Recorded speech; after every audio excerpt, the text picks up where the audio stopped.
नमो भगवते वासुदेवाय। नमस्कार प्रिय भक्तों, आज से हम कार्तिक मास के महात्म्य का अध्याय शुरू करने जा रहे हैं। आशा है कि आपको यह प्रस्तुति अत्यधिक पसंद आएगी। कृपया हमारे चैनल को सब्सक्राइब करें, शेयर पे लाइक करें और कमेंट में अवश्य लिखें ओम नमो भगवते वासुदेवाय। कथा को शुरू करने से पूर्व आइए जान लेते हैं कि कार्तिक मास का क्या महत्व है। हिंदू कैलेंडर के अनुसार कार्तिक मास 8वां महीना होता है। इस महीने में भगवान विष्णु लंबे समय के विश्राम के बाद जगते हैं। इसी वजह से कार्तिक मास को धार्मिक दृष्टि से अति महत्वपूर्ण माना जाता है। धार्मिक मान्यता है कि इस मास में भगवान विष्णु और भगवान श्री कृष्ण की उपासना करने से जातक को सभी तरह के संकटों से छुटकारा मिलता है, साथ ही सुख समृद्धि में वृद्धि होती है। आइए अब यह भी जान लेते हैं कि कब से कब तक है कार्तिक और नहाने के क्या नियम हैं, क्या नहीं करना चाहिए इस महीने में। सुबह के नहान के लिए क्या समय सबसे शुभ रहता है। पंचांग के अनुसार कार्तिक माह की शुरुआत 18 अक्टूबर से होगी, वहीं इसका समापन अगले महीने यानी 15 नवंबर को होगा।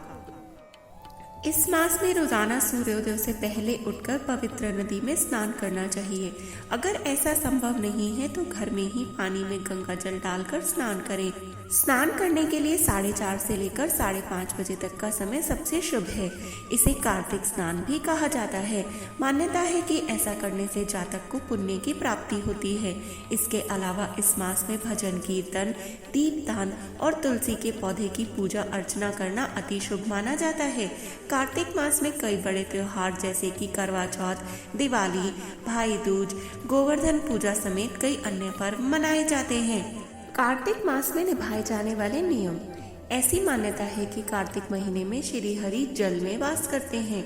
कार्तिक मास को भगवान विष्णु की कृपा प्राप्त करने के लिए शुभ माना जाता है, इसलिए ब्रह्म मुहूर्त में स्नान करना अति फलदायक रहता है।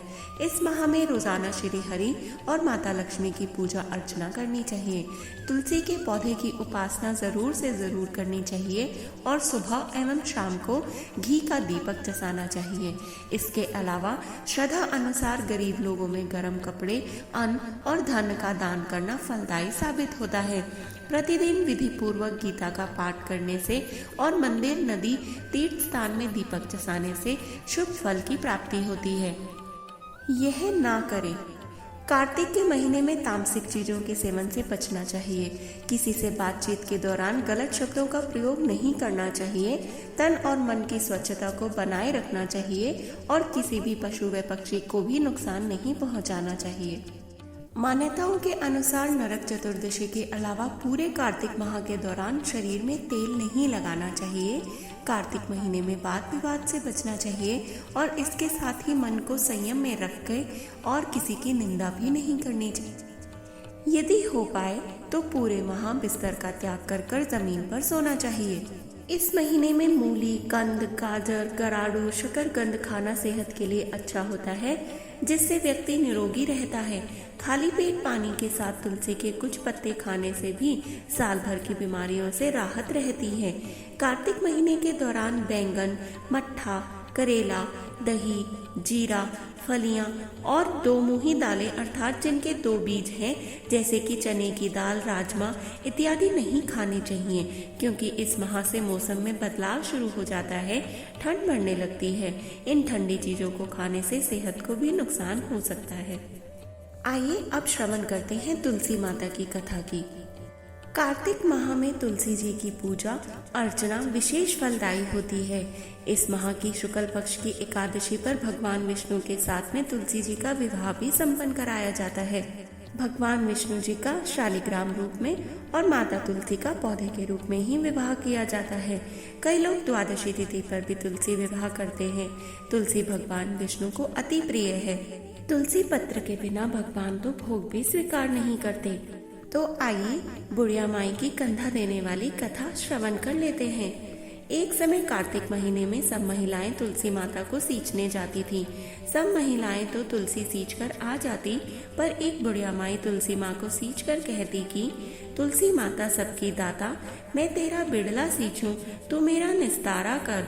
तुलसी माता अड़वा दे, लड़वा दे, पीतांबर की धोती दे, मीठे मीठे ग्रास दे, बैकुंठ का वास दे, चटके की चाल दे, पटके की मोत दे, चंदन का काठ दे, झालर की झंकार दे, साईं का राज दे, दाल भात का जीवन दे, एकादशी का दिन दे और श्री कृष्ण का कांधा दे।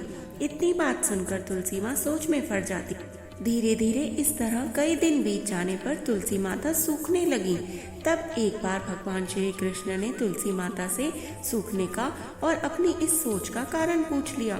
इस पर तुलसी माता ने बताया कि एक बुढ़िया मेरे पास रोज आकर इतनी बात कहकर ऐसे कहकर चली जाती है। इनमें से मैं बुढ़िया माई को सब कुछ तो दे सकती हूँ, पर आपका कांधा कहाँ से दूंगी। इस पर भगवान बोले, तुम चिंता मत करो और बुढ़िया माई को आशीर्वाद दे दो। तुलसी माँ ने वैसा ही किया। थोड़े दिनों बाद बुढ़िया माई मर गई। सब कोई उन्हें उठाने लगे, पर वह इतनी भारी हो गई कि वे किसी से भी ना उठ सकी। सब कोई कहने लगा कि पाप घाट की माला फेरती थी, फिर किस वजह से यह इतनी भारी हो गई। तभी भगवान श्री कृष्ण ब्राह्मण के भेष में आए और वहां खड़े लोगों से बुढ़िया के कान में कुछ कहने पर उसका शव हल्का होने की बात कही। इस पर लोगों ने कहा, तू अपने मन की निकाल ले। भगवान ने जाकर बुढ़िया के कान में कहा कि माई, तूने बिड़ला सींचा मेरा, मैं करूँ निस्तारा तेरा। बुढ़िया माई अडवा ले, लडवा ले, पीतांबर की धोती ले, मीठा मीठा भात ले, बैकुंठ का बास ले, चटके की चाल ले, पटके की मोत ले, चंदन का काठ ले, झालर की झंकार ले, साईं का राज ले, दाल भात का भोजन ले और किशन का कांधा ले। इतना कहते ही बुढ़िया माई हल्की हो गई। इसके बाद भगवान श्री कृष्ण ने खुद उसे अपना कंधा देकर उसे मुक्ति प्रदान की। कथा के अंत में कहा जाता है कि हे तुलसी माई, जैसे आपने उस बुढ़िया को मुक्ति दी, वैसे सबको देना। अंत काल में सबको आपका कंधा मिले। जय श्री कृष्ण। कार्तिक मास महात्म्य कथा अध्याय 3। सत्यभामा ने कहा, हे प्रभु, आप तो सभी काल में व्यापक हैं और सभी काल आपके आगे एक समान हैं। फिर यह कार्तिक मास ही सभी मासों में श्रेष्ठ क्यों है? आप सभी तिथियों में एकादशी और सभी मासों में कार्तिक मास को ही अपना प्रिय क्यों कहते हैं? इसका कारण बतलाइए। भगवान श्री कृष्ण ने कहा, हे भामिनी, तुमने बहुत ही अच्छा प्रश्न किया है। मैं तुम्हें इसका उत्तर देता हूँ, ध्यान पूर्वक सुनो। इसी प्रकार एक बार महाराज बेन के पुत्र राजा पृथु ने प्रश्न के उत्तर में देवर्षि नारद से प्रश्न किया था और जिसका उत्तर देते हुए नारद जी ने उसे कार्तिक मास की महिमा बताते हुए कहा, हे राजन, एक समय शंख नाम का एक राक्षस बहुत बलवान एवं अत्याचारी हो गया था। उसके अत्याचारों से तीनों लोकों में त्राही त्राही मच गई। उस शंखासुर ने स्वर्ग में निवास करने वाले देवताओं पर विजय प्राप्त करके इंद्र आदि देवताओं एवं लोकपालों के अधिकारों को छीन लिया। उससे भयभीत होकर समस्त देवता अपने परिवार के सदस्यों के साथ सुमेरु पर्वत की गुफाओं में बहुत दिनों तक छिपे रहे। तत्पश्चात वे निश्चिंत होकर सुमेरु पर्वत की गुफाओं में ही रहने लगे।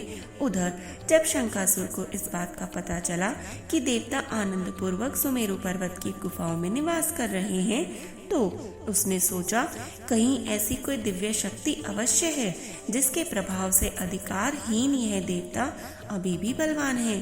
सोचते सोचते वह इस निर्णय पर पहुंचा कि वेद मंत्रों के बल के कारण ही देवता बलवान हो रहे हैं।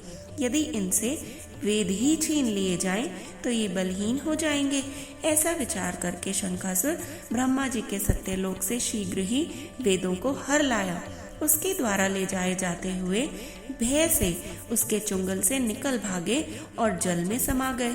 शंखासुर ने वेद मंत्रों तथा बीज मंत्रों को ढूंढते हुए सागर में प्रवेश किया, परंतु ना तो उसको वेद मंत्र मिले और ना ही कोई बीज मंत्र। जब शंखासुर सागर से निराश होकर वापस लौटा, तो उस समय ब्रह्मा जी पूजा की सामग्री लेकर सभी देवताओं के साथ भगवान विष्णु की शरण में पहुंचे और भगवान को गहरी निद्रा से जगाने के लिए गाने बजाने लगे और धूप गंध आदि से बारंबार उनका पूजन करने लगे। धूप दीप नैवेद्य आदि अर्पित किए जाने पर भगवान की निद्रा टूटी और वह देवताओं सहित ब्रह्मा जी को अपना पूजन करते हुए देखकर अत्यंत प्रसन्न हुए तथा कहने लगे, मैं आप लोगों के इस कीर्तन एवं मंगलाचार से बहुत प्रसन्न हूँ। आप अपना अभीष्ट वरदान मांगिए, मैं अवश्य प्रदान करूँगा।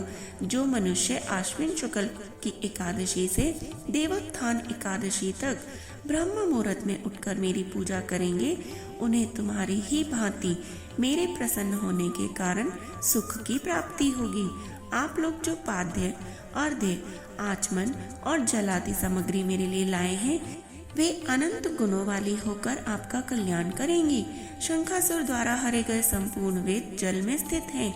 मैं सागर पुत्र शंखासुर का वध करके उन वेदों को अभी लाए देता हूँ। आज से मंत्र वेद और वेदों सहित मैं प्रतिवर्ष कार्तिक मास में जल में विश्राम किया करूँगा। अब मैं मत्स्य रूप का धारण करके जल में जाता हूँ। तुम सभी देवता भी मुनीश्वरों सहित मेरे साथ जल में आ जाओ। इस कार्तिक मास में जो श्रेष्ठ मनुष्य प्रातः काल स्नान करते हैं, वे सब यज्ञ के अवभृत स्नान द्वारा भली भांति नहा लेते हैं। हे देवेंद्र, कार्तिक मास में व्रत करने वालों को सब प्रकार से धन, पुत्र पुत्री आदि देते रहना और उनकी सभी आपत्तियों से रक्षा करना। हे धनपति कुबेर, मेरी आज्ञा के अनुसार तुम उनके धन धान्य की वृद्धि करना, क्योंकि इस प्रकार का आचरण करने वाला मनुष्य मेरा रूप धर के जीवन मुक्त हो जाता है। जो मनुष्य जन्म से लेकर मृत्यु पर्यंत विधि पूर्वक इस उत्तम व्रत को करता है, वह आप लोगों का भी पूजनीय है।